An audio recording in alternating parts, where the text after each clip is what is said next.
Star उत्सव पर देखिए आपके चहीते शोज अब से डीडी फ्री डिश पर। आज बहुत बड़ा उत्सव होगा, क्या आप सब भी मेरे साथ प्रसन्न हैं? हाँ, मैं भी बहुत प्रसन्न हूँ। ऐसा प्रतीत होता है जैसे मैं बरसाना जाकर आई हूँ। और मुझे लगा जैसे मैंने साक्षात महादेव और पार्वती के दर्शन किए। मुझे प्रतीत हुआ जैसे मैं अपने माता पिता से मिल आई हूँ। और मुझे लगा कि मैं एक बाघ हूँ। कैसा स्वप्न था ये? परंतु सत्य में मुझे बाघ बनकर अत्यंत ही सुख मिला। सत्य में मैं बाघ बनकर इन सब गायों को खाना चाहता था। मुझे ऐसा अनुभव हुआ कि मुझे श्री कृष्ण के जीवन में राधा का स्थान मिल गया है। ऐसे तो स्वप्न ही था, पर मैं प्रसन्न हूँ कि स्वप्न में ही सही, पर मुझे मेरा मनचाहा स्थान मिला और मेरा पुत्र दुष्ट नहीं निकला।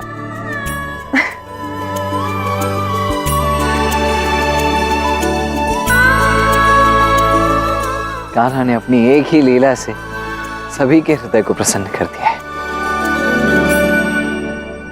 तो आप सब प्रसन्न हैं ना मेरे साथ? हाँ हाँ, हम प्रसन्न हैं। तो गो उत्सव की पूजा की तैयारियां आरंभ कर दीजिए।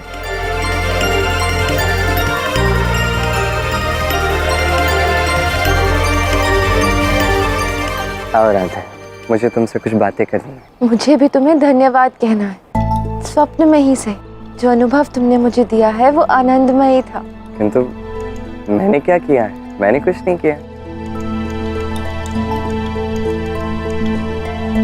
चलो कान्हा, पहले मुझसे बात कर। आपको क्या बात करनी है? अरे आओगे तभी तो बताऊंगा ना। मुझे नहीं बात करनी है आपसे। क्या कर रहे हैं आप? आप बताओ, छोड़ दीजिए। क्या है? कान्हा, तुम सबको छल सकते हो, सबको छल सकते हो तुम, किंतु मुझे नहीं। मैं भली भांति जानता हूं कि ये सब जो कुछ हुआ ना, ये स्वप्न नहीं था, ये सत्य में हुआ है। तो अब तुम मुझे ये बताओ कि तुमने ये सब किया क्यों? क्योंकि ईश्वर का कार्य है सबको उनकी वास्तविकता दिखाना, सत्य दिखाना। मैंने वही किया। अब देखिए ना, सांब जाम्बवती दोनों को अवसर मिला राधा का त्याग समझने का, उसका व्यक्तित्व समझने का। दुर्भाग्य की बात यह है कि जाम्बवती पुत्र मोह में इतनी अंधी हो गई है कि सत्य सामने देखकर भी उसे स्वीकार नहीं कर पा रही। वो दोनों तो सत्य में मूर्ख ही हैं कान्हा। यही होता है दाव। कभी कोई सत्य को स्वप्न समझ लेता है तो स्वप्न को सत्य समझ लेता है। कभी ये नहीं समझ पाता कि कभी कभार ये स्वप्न हमारी वास्तविकता का ही दर्पण होते हैं। अच्छा चलो, ये सब तो ठीक है। तुमने कहा ना सबकी मनोकामना तो पूरी कर दी, किंतु मेरी मनोकामना का क्या? मुझसे तो पूछा भी नहीं अब तक। उसका क्या कर सकता हूँ मैं? आपने तो समय पे बताया ही नहीं। वो समय निकल गया है? हाँ, वो समय निकल गया। अब क्या कर सकते हैं? इतने विलंब के पश्चात कार्य थोड़ी ना हो सकता है। अरे पर भला ये क्या बात होती है कान्हा? अभी देखो, मैं मानता हूँ मुझसे देर हुई है मनोकामना मांगने में, किंतु देखो तुमने वचन दिया था मुझे मेरी मनोकामना पूरी करने का। दिया था कि नहीं दिया था? हाँ, मैंने वचन दिया था और मैं पूर्ण करने वाला था। तब आपको बोलना चाहिए था, अब नहीं। लेकिन मैं समझाता हूँ आपको। बात क्या है समझिए। समय बंद मुट्ठी में रेत की भांति होता है। हाथ से रेत फिसल जाए तो दोबारा लौट कर नहीं आती, जो कुछ भी कर। देखिए, आपकी इच्छा पूर्ण नहीं हुई, किंतु आपको शिक्षा प्राप्त हुई है कि अगली बार ये भूल नहीं करनी है कि नहीं? कान्हा देखिए, उपहास बहुत हो गया। अब आपकी इच्छा पूर्ण करते हैं। अपने दाव के साथ तो मैं अन्याय नहीं कर सकता। आग बंद कीजिए, इच्छा मांगे। कान्हा, मैं तुम्हें छोड़ूंगा नहीं।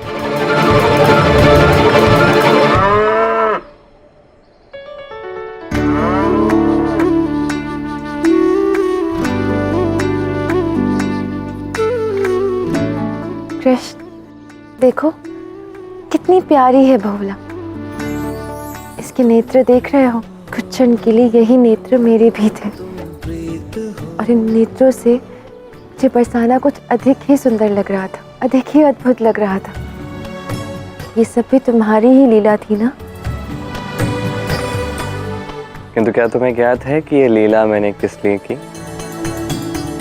तुम्हें सत्य दिखाने के लिए, सिद्ध करने के लिए कि साम का हृदय परिवर्तन कभी नहीं होगा राधा। इसका पहला कारण ये है कि साम स्वयं ही उसके लिए कोई प्रयास नहीं कर रहा, तो उसका हृदय परिवर्तन करने का प्रयास तुम भी मत करो, उससे ये आशा ही त्याग दो राधा।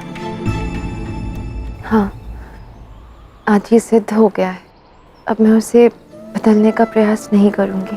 कह तो रही हो, किंतु मैं जानता हूँ कितना कठिन है तुम्हारे लिए, क्योंकि तुम सबका अच्छा ही चाहती हो, सबकी भलाई ही चाहती हो। फिर चाहे वो दुष्ट साम हो या हमारी प्यारी बहुला, ये गुण तुम्हारे स्वभाव में ही है राधे। देखो, मैं केवल इतना जानती हूँ कि जिसे भी मैं देखती हूँ उसमें मुझे तुम ही दिखते हो, और जहाँ तुम हो वहाँ मैं बुरा सोच भी कैसे सकती हूँ। जिस नर को इतना प्रेम मिल जाए वो नारायण ही बन जाएगा राधा। ये तुम्हारे नेत्रों का चमत्कार है, तुम्हारे प्रेम का चमत्कार है, जो हर जीव में, हर प्राणी में तुम कृष्ण को देखते हो। ये राधा का प्रेम है।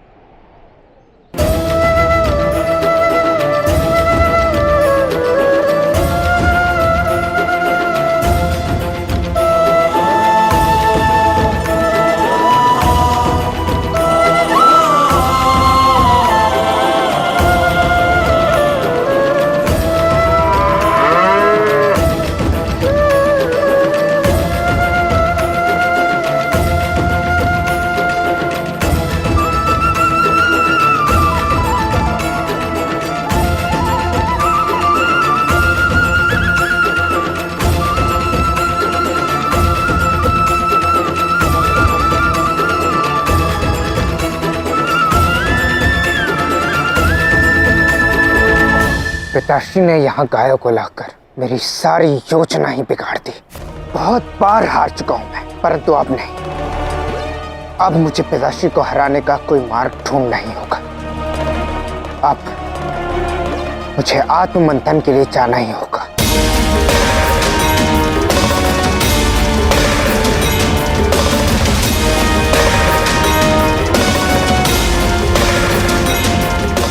ध्यान रखना पुत्र।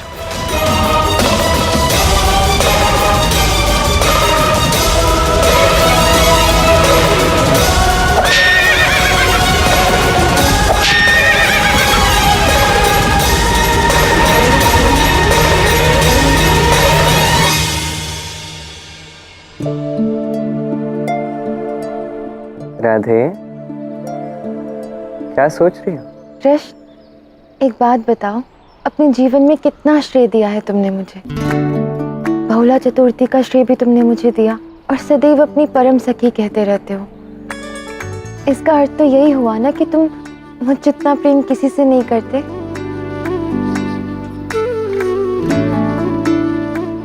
ऐसे अचानक ये प्रश्न क्यों? तुम्हें विश्वास नहीं? विश्वास तो है, पर तुम्हारे मुख से सुनूंगी तो अच्छा लगेगा।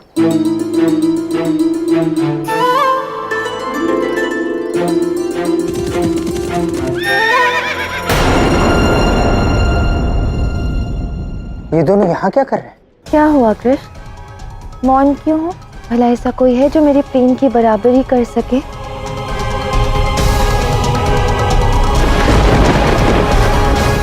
राधे, ऐसे प्रश्न मत पूछो जिससे बिना कारण समस्या खड़ी हो जाए।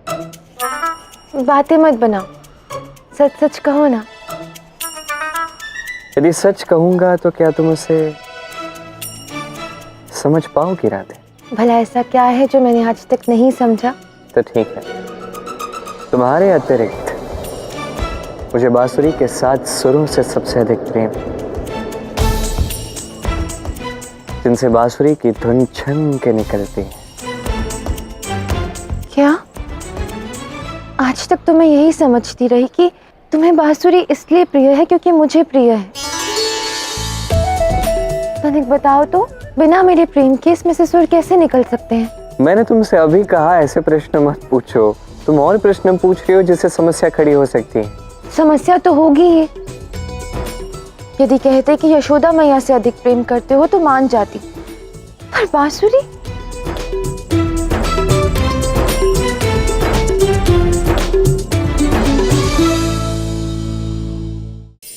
बांसुरी के साथ सुर, यही प्रेम है राधा, यही तुम हो। मेरे 7 जन्मों के प्रेम से बड़े ये 7 सुर कैसे हो सकते हैं? मुझे कोई बात नहीं करनी है तुमसे।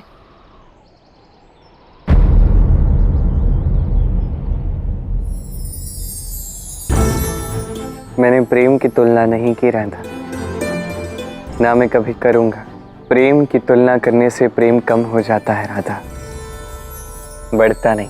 पर प्रेम में राधा का स्थान बांसुरी से नीचे, ये कैसे संभव है? अरे नहीं, कहीं जाने की सोचना भी मत, कोई लाभ नहीं है। तुम कहीं जाओगी, मैं बांसुरी बजाऊंगा, तुम्हें लौट कर आना पड़ेगा। मैं नहीं आने वाली। बजाते रहो अपनी परम बांसुरी। अरे राधा सुनो तो, राधा ये सब, राधा। कहते थे ना वासुदेव श्री कृष्ण कि राधा से अनंत प्रेम है, तो फिर ये द्वंद्व क्यों? अच्छा है, इन दोनों का द्वंद्व मेरे लिए एक अवसर है। जब चोट बाहर से ना की जा सके तो अंदर से की जाती है। साम, मैं अत्यंत प्रसन्न हूँ कि तुम नहीं गए। और मुझे प्रसन्नता है कि महामाया ने आपको मार्ग दिखा दिया श्री कृष्ण को परास्त करने का। मार्ग तो मिला है, परंतु हम सबको ये लगता है कि राधा और कृष्ण अभिन्न है, परंतु ऐसा नहीं। मतभेद तो उन दोनों में भी है। तो फिर आर्य साम, ये तो बहुत अच्छा अवसर है। इस द्वंद्व को अपनी विजय में बदल दीजिए।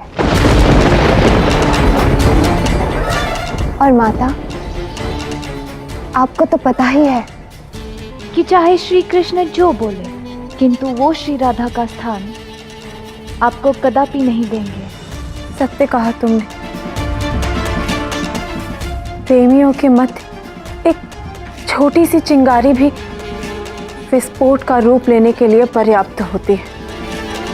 निसंदेह अब राधा एक ऐसे युद्ध का कारण बनेगी जहां वासुदेव श्री कृष्ण हारेंगे। बस ये जो राधा और कृष्ण के संबंध के मध्य अग्नि ने जन्म लिया है, उसे हमें केवल और केवल बढ़ाना है, कम नहीं होने देना है।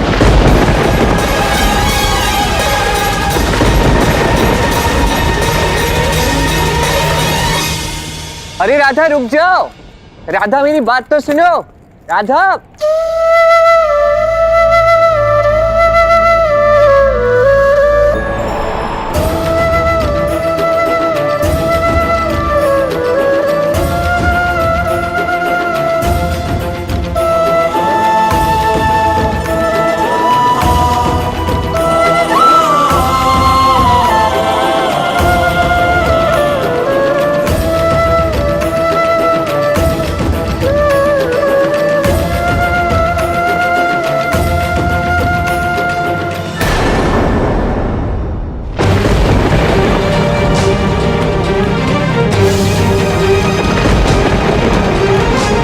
पहली बार कृष्ण के बांसुरी बजाने पे राधा नहीं आई, बहुत दुखी है वो।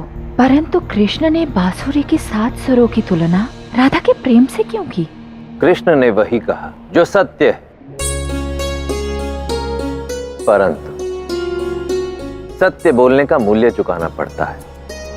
सत्य बोलने वाले को भी और उसके निकट संबंधियों को भी। अब आप इतना चिंतित क्यों हैं? 2 प्रेमियों में महादेव का क्या संबंध? मेरा चिंतित होना तो स्वाभाविक है गौरी, क्योंकि जिन 7 सुरों को लेकर ये द्वंद्व छिड़ा है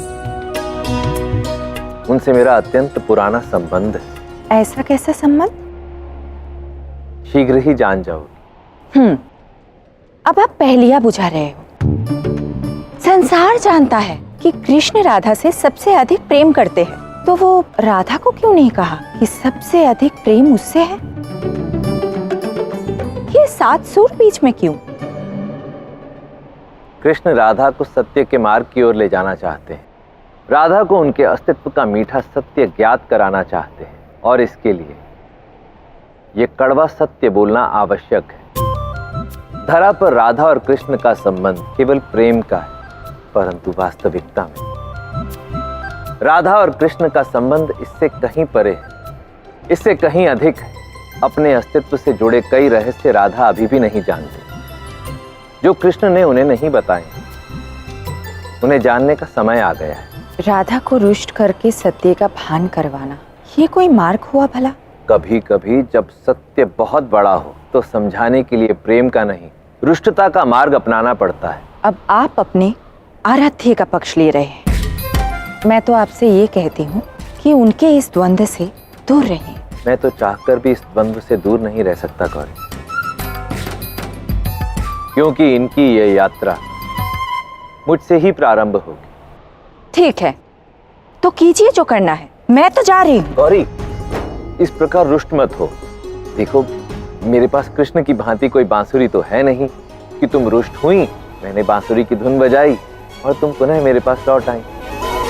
उसकी कोई आवश्यकता भी नहीं है। गौरी सुनो तो।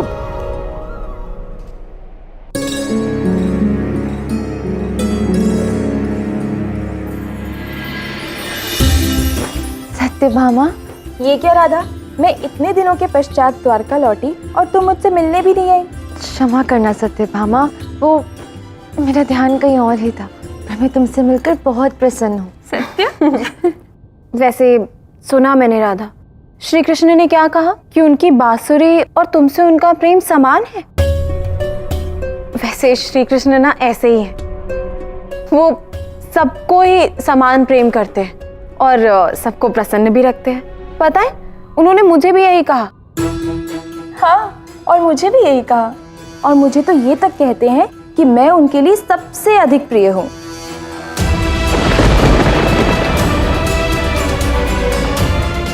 और सुना है गोकुल की सारी गोपियों को भी यही कहते आए हैं वो सब तो ठीक है, कृष्ण का प्रेम अनंत है ये मैं जानती हूँ, पर वो तो मुझे अपनी परम प्रेमिका, परम सखी कहता है।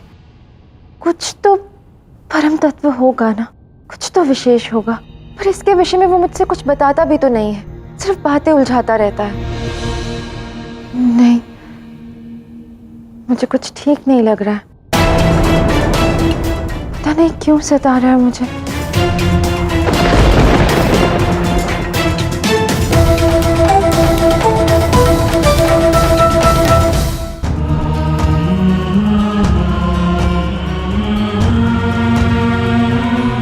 सब ठीक है?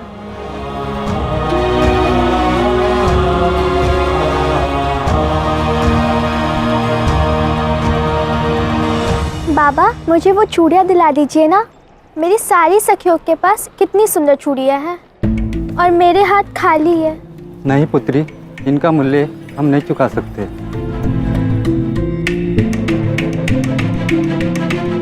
ये क्या हो रहा है यहाँ? प्रणाम युवराज।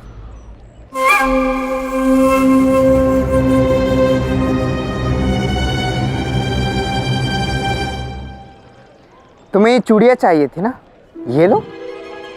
धन्यवाद युवराज। आवश्यकता नहीं, ये चूड़ियों की दुकान तुम्हारी हो सकती है, परंतु बदले में तुम्हें मेरे एक कार्य करना होगा। क्या कार्य है? द्वारकाधीश से एक प्रश्न पूछना है। कहिए, क्या पूछना है?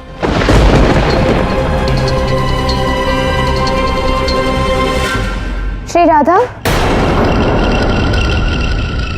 श्री कृष्ण आपको कब से ढूंढ रहे हैं। कहाँ है वो? हाट में है वो। वहाँ एक कन्या से बड़े प्रेम से बातें कर रहे हैं श्री कृष्ण, जैसे कि वो उनके भगवान हो। और आप जानती हैं श्री कृष्ण इतना प्रेम कर रहे थे उस कन्या से कि बाकियों के मन में आशा जग गई कि उस कन्या के स्थान पर वो स्वयं क्यों नहीं है।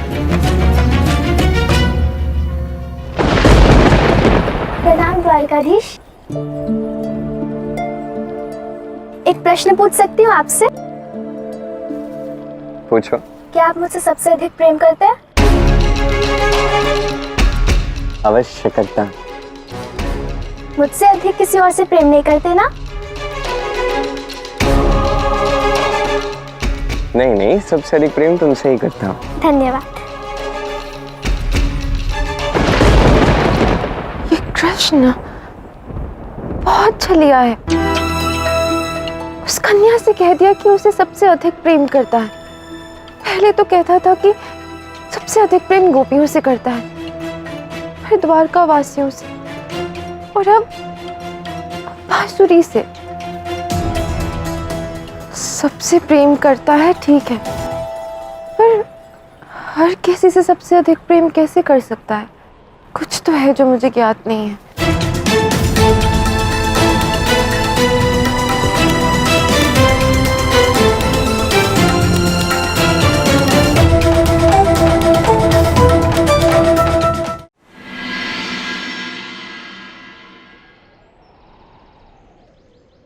कभी कहते हो कि मुझसे सबसे अधिक प्रेम करते हो, और अब सबसे कह रहे हो कि उनसे सबसे अधिक प्रेम करते हो। क्योंकि सत्य यही है राधा, मैं संसार में हर एक से सबसे अधिक प्रेम करता हूं।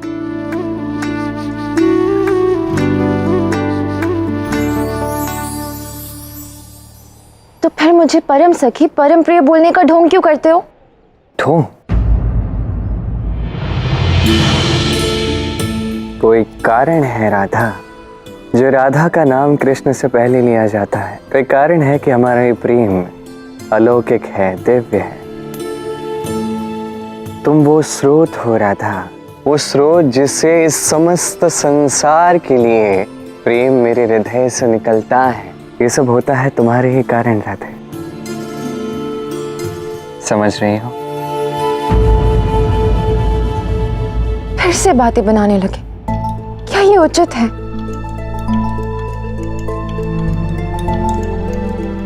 आज तक कभी मेरे प्रेम पर संदेह नहीं किया, आज मेरे प्रेम पर संदेह? क्यों ना होगा? कभी कहते हो सबसे अधिक प्रेम करते हो, कभी कहते हो कि राधा से अधिक प्रेम करते हो, और कभी कहते हो कि बांसुरी के इन 7 सुरों से अधिक प्रेम करते हो। आज तुम्हें निश्चित करना ही होगा कृष्ण कि सबसे अधिक प्रेम किससे करते हो, इन बांसुरी के 7 सुरों से या मुझसे? ये बांसुरी राधा कृष्ण को जोड़ने का सेतु है राधे।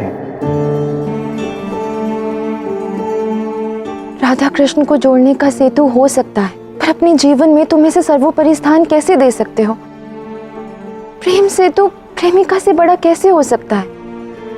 मेरा और बांसुरी का अस्तित्व समान कैसे हो सकता है? 7 सुर और राधा कृष्ण के जीवन में एक ही स्थान कैसे रख सकते हैं? एक कठोर सत्य, और इसे जानने की यात्रा भी अत्यंत कठिन होगी। चाहे कितनी भी कठिन क्यों ना हो, मैं जानना चाहती हूँ। यदि यही तुम्हारी इच्छा है तो ठीक है। यदि तुम इस यात्रा पर अग्रसर होना चाहते हो तो ठीक है, मेरे साथ चल। मुझे स्वीकार है। यदि राधा कृष्ण एक है तो जो भी कृष्ण जानता है राधा को जानने का अधिकार है। माता ने उचित कहा था कि जितना बड़ा प्रेम उतना ही बड़ा संघर्ष हो सकता है, और अब इसी संघर्ष की अग्नि में मैं आहुति डालूंगा, ऐसी आहुति जो राधा कृष्ण के प्रेम को भस्म कर देगी। और तुम्हें समझाने के लिए तुम्हें एक ऐसे स्थान पर ले जाना होगा जो दूर हो सबकी दृष्टि से, समझ से परे।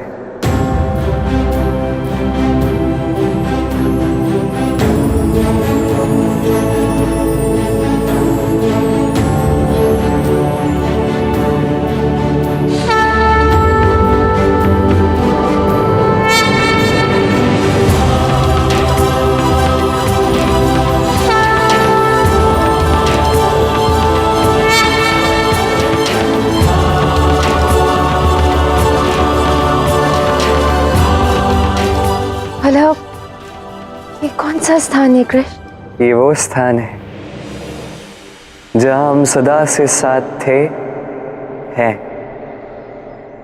और रहेंगे।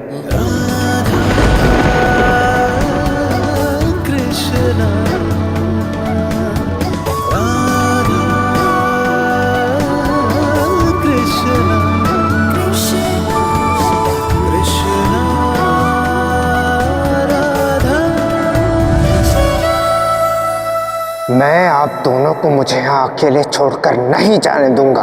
वासुदेव श्री कृष्ण।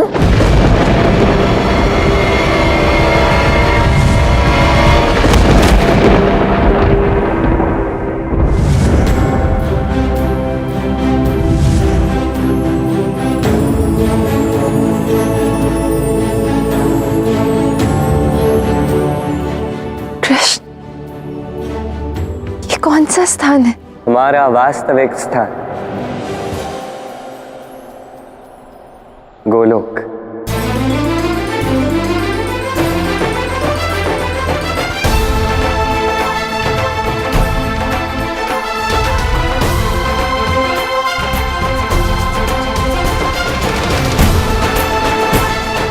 वो स्थान जहां पे हम आदि से रहते आए हैं, वो स्थान जहां हम अनंत तक रहेंगे राधे, वो स्थान जहां हम गोपियों के संग रास करते हैं, जहां प्रतिदिन मुझे राधा के इन्हीं हाथों का भोग मिलता था, जहां मेरे बांसुरी बजाते ही राधा कहीं से भी दौड़ी चली आती है।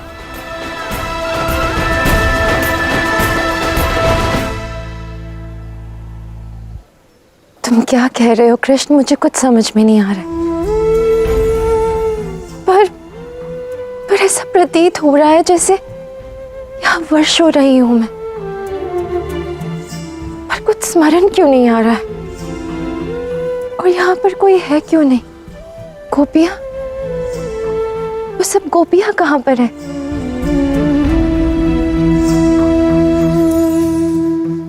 जब राधा ही यहाँ नहीं है तो कृष्ण यहाँ क्यों होंगे? जब राधा कृष्ण यहाँ नहीं है तो गोपियां यहाँ क्या करेंगी? राधा गोलोक का प्राण है। ये गोलोक और सारी गोपियां हैं तुम्हारी प्रतीक्षा में। पर यदि ऐसा है तो हम यहाँ पहले क्यों नहीं आ गए कृष्ण? अब ये जो प्रश्न तुमने पूछा है, इसका उत्तर भी तुम्हें ही खोजना होगा राधे। कैसे? इस स्थान का मेरे प्रश्न से क्या संबंध है? इस स्थान हमारे प्रेम का प्रतीक है राधा, ठीक हमारी इस बांसुरी की भांति। अब इस बांसुरी का उद्भव कैसे हुआ, ये जानने के लिए तुम्हारा धरती से दूर इस लोक में आना अत्यंत आवश्यक था। और अब जब तुम यहाँ हो तो क्या तुम कृष्ण की बांसुरी का उद्भव कैसे हुआ ये जानने के लिए सज्ज हो राधे? अवश्य जानना चाहूंगी, पर आश्चर्य इस बात का है कि मैंने ये प्रश्न तुमसे पहले क्यों नहीं पूछा? क्योंकि तुम उसके लिए सज्ज नहीं थी, और अब जब सज्ज हो तो समय आ गया है कि तुम्हें सत्य का भान हो जाए राधा।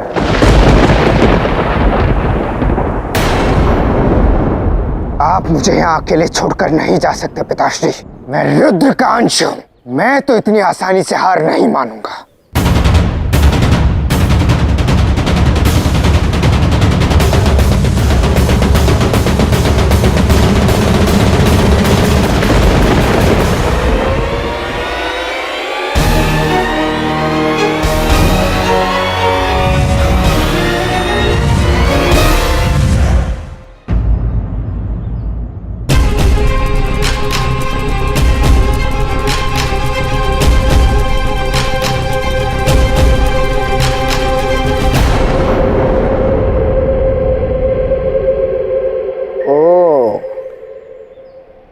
तो वो रहे दोनों।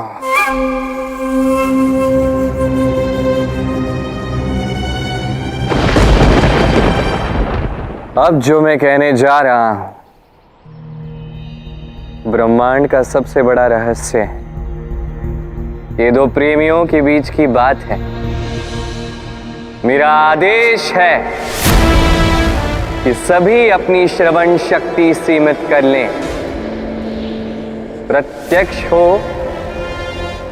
या छिपे हो, अपने कान बंद कर लें, अन्यथा परिणाम बहुत बुरा होगा।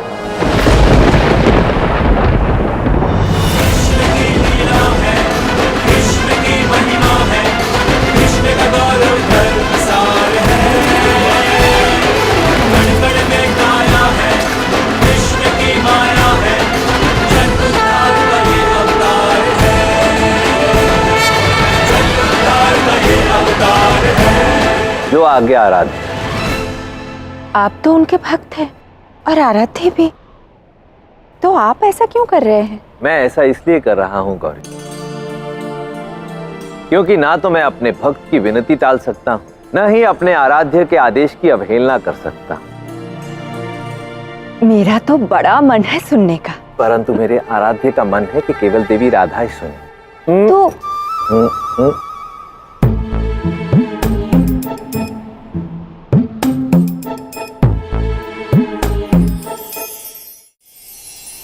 नहीं, मैं तो अपने कान नहीं बंद करने वाला हूं। देखता हूं कि पिताश्री क्या कर पाते हैं मेरा।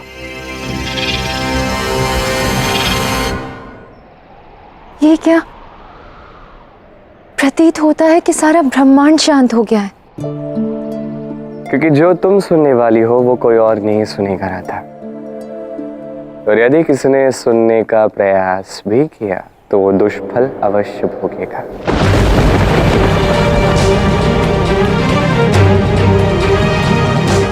अब बता भी दो कृष्ण, ऐसा क्या है?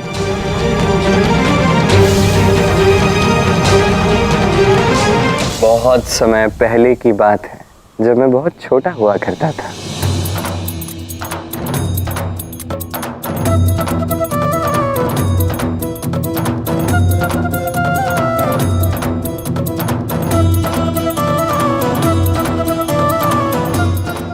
कृष्ण, यहाँ इतनी गोपियाँ हैं, सबसे अधिक प्रेम तुम किससे करते हो?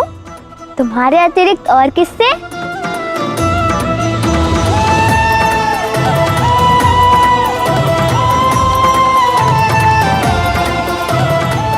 और मुझसे कितना प्रेम करते हो? सबसे अधिक। तनिक रुको कृष्ण, तुम तो बालपन से सबसे एक ही बात कहते आए हो। बुरी बात है ये। क्या बुरा है क्या नहीं, इस निर्णय पर आने से पूर्व पहले पूरी कहानी तो सुन लो।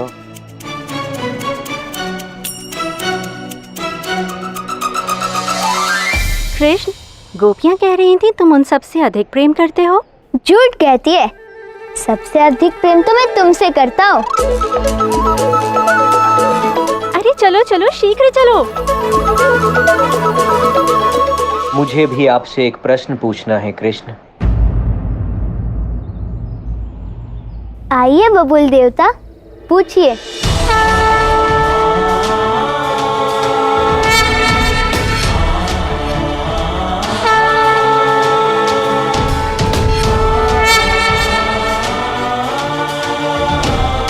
प्रणाम प्रभु। हे प्रभु, मैं धन्य हो जाता हूँ जब आप इस वन में आकर मेरी छांव में बैठते हैं। मैं आभारी हूँ, आपकी छाव ना होती तो ये रास कैसे होता? किंतु प्रभु, मैं बहुत दुखी हूँ। इन गोपियों में ऐसा क्या है कि आप सबसे अधिक प्रेम इनसे करते हैं? मैं जानता हूँ आप इनसे भी अधिक प्रेम नहीं करते, राधा के अतिरिक्त किसी और से नहीं। किंतु फिर भी आप सबसे कहते रहते हैं कि आप उनसे ही अधिक प्रेम करते हैं। लेकिन प्रभु, मुझसे आज तक आपने ऐसा क्यों नहीं कहा? जब आपका जन्म हुआ तो मैं भी जन्मा, मैं मिट्टी में रहा, हवा धूप तूफान सब कुछ सहा, लेकिन खड़ा रहा ताकि एक दिन आपको अपनी छांव दे सकूं। तब भी प्रभु, आप मुझसे प्रेम नहीं करते। ऐसी कौन सी भूल हुई है मुझसे? बबुल देवता, भावुक मत होइए। आप यही सुनना चाहते हैं ना कि मैं आपसे अधिक प्रेम करता हूँ? नहीं प्रभु, मुझ में ऐसा विशेष है ही क्या? विशेष क्या है? ये सुनने में और होने में अंतर है। महत्वपूर्ण होने की ये यात्रा बड़ी कष्टप्रद होती है। क्या आप उसे सह सकते हैं? हे प्रभु, आपके जीवन में महत्वपूर्ण होने के लिए मुझे कोई भी पीड़ा स्वीकार है। एवमस्तु।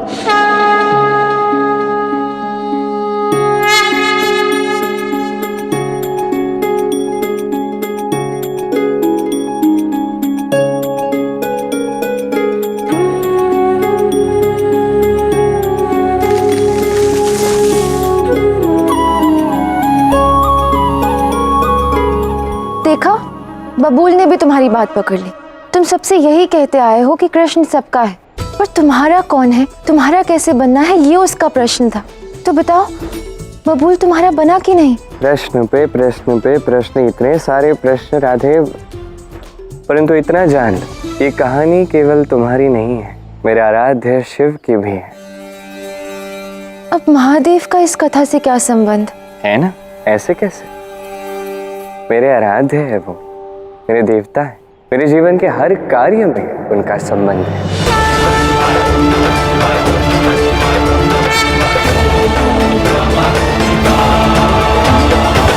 तो हुआ कुछ ऐसा था कि एक बार शिव योग निद्रा में चले गए थे। युग बीत गए।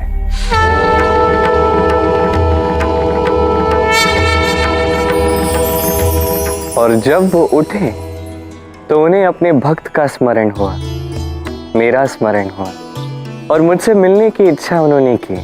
किंतु जब भी देवता अपने भक्त से मिलने आते हैं तो प्रसाद लेके आते हैं, खाली हाथ नहीं। तो भोलेनाथ भी मेरे लिए कोई भेंट लाना चाहते थे। विचित्र है, इतने वर्षों की तपस्या के पश्चात भी, इतने आत्मा केंद्रित होने के पश्चात भी आप ये निश्चित नहीं कर पा रहे हैं कि अपने आराध्य को क्या भेंट दे। गौरी, मैं अपने आराध्य को एक अत्यंत निराली अद्भुत भेंट देना चाहता हूँ, परंतु क्या दूं यही समझ में नहीं आ रहा। कृष्ण है वो, उन्हें नृत्य संगीत भाता है। अब नृत्य तो आप कृष्ण को सिखा नहीं सकते। हाँ, मेरा नृत्य तो तांडव है। अब यदि श्री कृष्ण को तांडव सिखाने गया तो प्रलय आ जाएगी।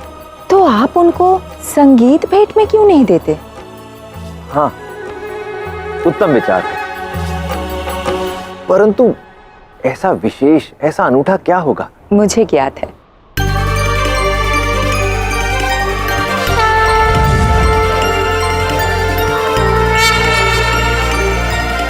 ये महर्षि दधीचि की हड्डी का टुकड़ा है, जिससे इंद्र का वज्र बनाया गया था। ये लीजिए। है तो ये अत्यंत कठोर, परंतु इससे क्या होगा? इससे वो वाद्य बनाइए जो अलौकिक हो, जिसमें से सुर निकालने के लिए महादेव के त्रिशूल का उपयोग किया गया हो। 7 सुर, 7 छेद। अद्भुत, अति उत्तम विचार है। तुमने मुझे बहुत बड़ी दुविधा से बचा लिया।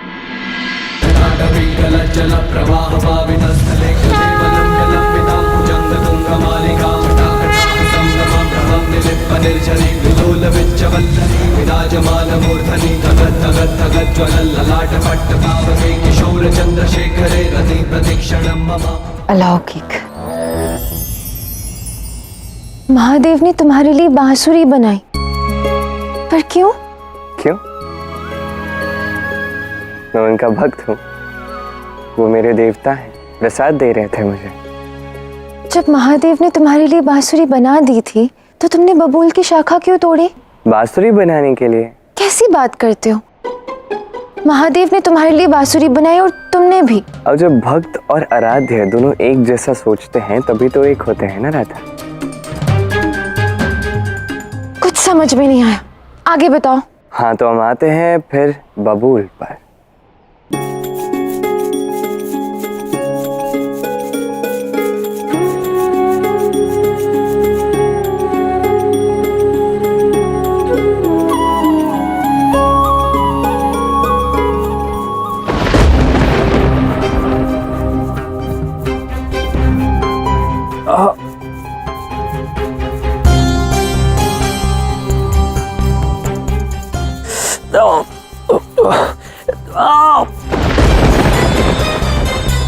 पीड़ा हो रही है? चेताया था मैंने, कहो तो यात्रा रोक दे।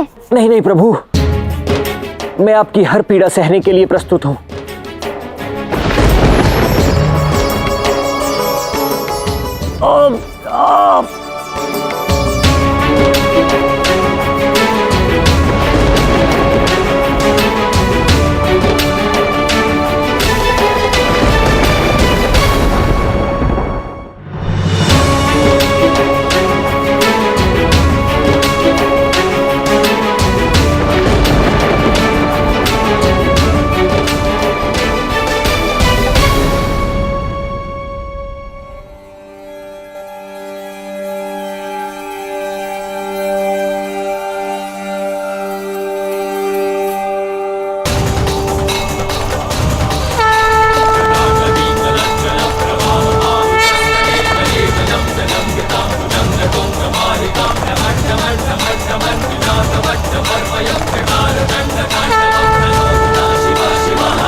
प्रणाम महादेव।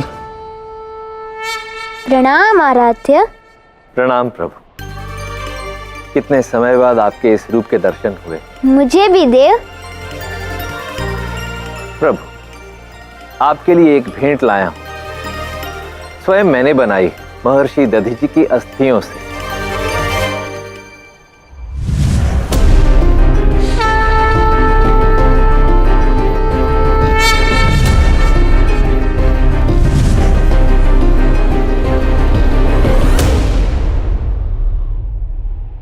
विचित्र है, एक और बबूल की तपस्या से बनी हुई बांसुरी थी और एक और महादेव के प्रेम से बनी हुई बांसुरी थी, तो तुमने कौन सी चुनी?